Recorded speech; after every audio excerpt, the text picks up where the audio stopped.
For 8 years, Malcolm Hayes built a reputation as the firm's most reliable architect, only to see it destroyed in a single, gut-wrenching moment. Falsely accused of sabotaging a critical project, he became the target of a colleague's quiet jealousy and an office culture steeped in racism. But what no one knew was that Malcolm wasn't just an architect. He was a former detective, and the truth was a weapon he knew how to wield. What he did next will shock even those who think they've seen it all. But let's start from the beginning. In the bustling office of Apex Architectural Group, the air buzzed with the quiet intensity of deadlines and creative innovation. Malcolm Hayes, a black man in his early 40s, sat at his desk, his brow furrowed in concentration as he sketched precise lines across a blueprint. His reputation for meticulous attention to detail and unwavering professionalism had earned him the respect of many. But admiration wasn't universal. Carlos Mendoza, a younger colleague and a recent hire, watched from his corner with a simmering mix of envy and bitterness. An immigrant striving to prove himself, Carlos felt sidelined by Malcolm's years of experience and the recognition he garnered from senior staff. While Malcolm's humility only highlighted his integrity, Carlos's resentment festered into a dangerous ambition. The chance to undermine Malcolm arrived during preparations for a high-stakes presentation to a major client.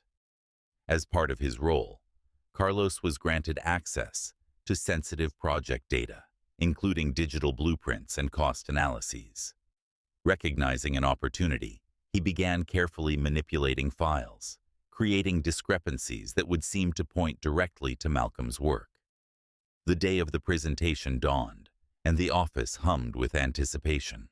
However, a flurry of confusion erupted when a critical document failed to align with the rest of the project's specifications. Whispers of incompetence rippled through the team. By midday, Mr. Whitehall, the firm's owner and a man known for his sharp judgment, convened a meeting. "Malcolm," Mr. Whitehall began, his piercing blue eyes fixed on him. "A discrepancy in the data has come to my attention. It's serious enough to jeopardize our client's trust. I need answers." Malcolm felt a chill sweep over him. He prided himself on flawless work and couldn't fathom how an error of this magnitude had occurred under his name. "Sir, I assure you, I've handled all the files with the utmost care," he replied calmly, though his mind raced.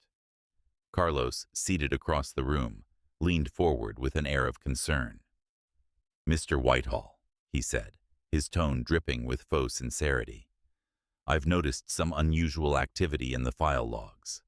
Malcolm has been working late hours on these documents. Perhaps something was overlooked." The room fell silent, the suggestion hanging heavy in the air. Malcolm shot Carlos a sharp glance, sensing the subtle accusation, but unsure how to counter it without proof. Mr. Whitehall's expression hardened. "We'll need a thorough investigation into this matter," he declared, signaling the end of the meeting. As the team dispersed, Malcolm remained seated, replaying Carlos's words. His instincts, honed during his former career as a state detective, told him this was no accident. Beneath the professional facade of the office, a betrayal was brewing, and Malcolm silently resolved to uncover the truth before his spotless reputation was irreparably tarnished. Malcolm's calm demeanor belied the storm raging within him. He kept his voice steady, refusing to let emotion cloud his response. "With all due respect, sir, this doesn't add up. I've been with this firm for 8 years, and there's never been an issue with my work. I wouldn't compromise our integrity, let alone sabotage a client project." Despite his reasoning, Mr. Whitehall's expression remained skeptical. "This is serious, Malcolm," he said, his voice clipped. "We have no choice but to investigate thoroughly. I'm ordering an internal audit. If discrepancies persist, there will be consequences." Across the room, Carlos Mendoza lounged in his chair, a smug smile tugging at the corners of his mouth. He feigned concern, offering hollow words. "I'm sure this is just a misunderstanding, Malcolm. We'll get to the bottom of it." But his tone carried the weight of triumph. He could already envision Malcolm walking out with a box of his belongings, a disgraced figure leaving the office in humiliation. As the investigation began, Malcolm refused to sit idly by.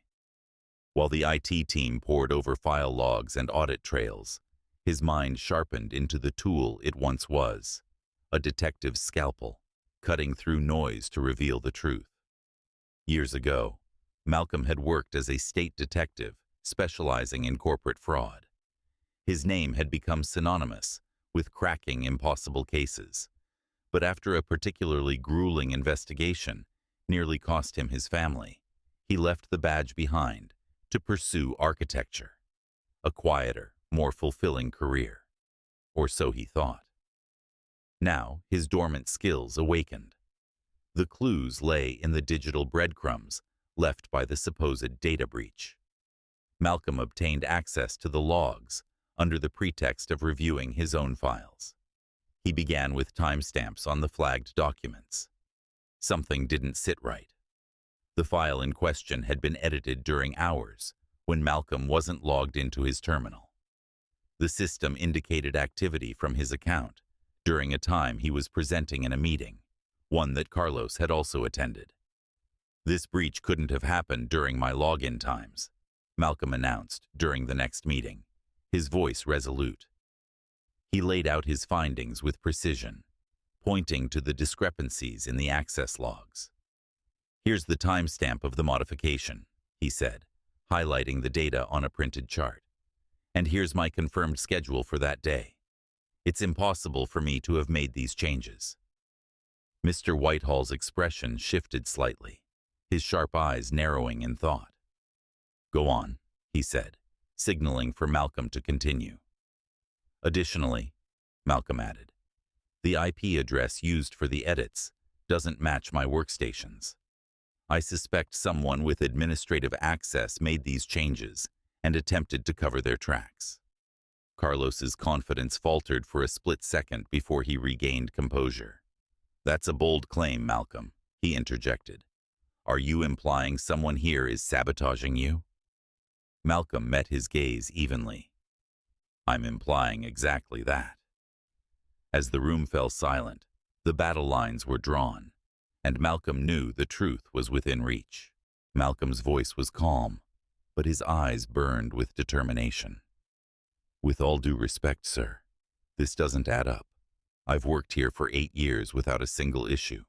I would never compromise this firm's reputation, let alone sabotage a client project." Mr. Whitehall's stern expression did not soften. "This is a serious matter, Malcolm," he said. "I've ordered an internal audit. If the discrepancies aren't explained, there will be consequences." Across the room, Carlos Mendoza sat back, his smug smile barely hidden. "I'm sure this is just a misunderstanding," he said, feigning concern. But his satisfaction was evident. He could already envision Malcolm packing his belongings in disgrace. Malcolm, however, was no stranger to uncovering deception. Years ago, he had been a state detective specializing in corporate fraud. Though he had traded that life for a quieter career in architecture, his investigative instincts remained razor-sharp. Obtaining access to the firm's logs, Malcolm scrutinized the timestamps on the flagged documents. The files showed edits made during hours when he was presenting in a meeting, one Carlos had also attended. The system logs further revealed an IP address that didn't belong to his workstation. At the next meeting, Malcolm laid out his findings. "This breach couldn't have occurred during my login times," he began, pointing to the evidence. "The edits were made while I was in a meeting, and the IP address doesn't match my terminal. This was done by someone with administrative access." Carlos's confidence flickered. Are you implying someone framed you? He said, attempting a laugh. Malcolm's gaze was steely. That's exactly what I'm implying. The room fell silent. The evidence was damning, and the battle for the truth had only begun. Under pressure, Carlos cracked, admitting to falsifying evidence out of envy. The firm terminated Carlos on the spot. Mr. Whitehall turned to Malcolm, his expression softening. You've saved this company, and I owe you an apology. Though the ordeal left Malcolm shaken, his integrity prevailed. He returned to his desk, greeted by applause from colleagues who rallied behind him. The firm's culture shifted that day, a reminder that truth and resilience could triumph even in the face of betrayal. Malcolm, once a detective, now an architect of justice, knew this victory was only the beginning of fostering accountability and fairness in the workplace.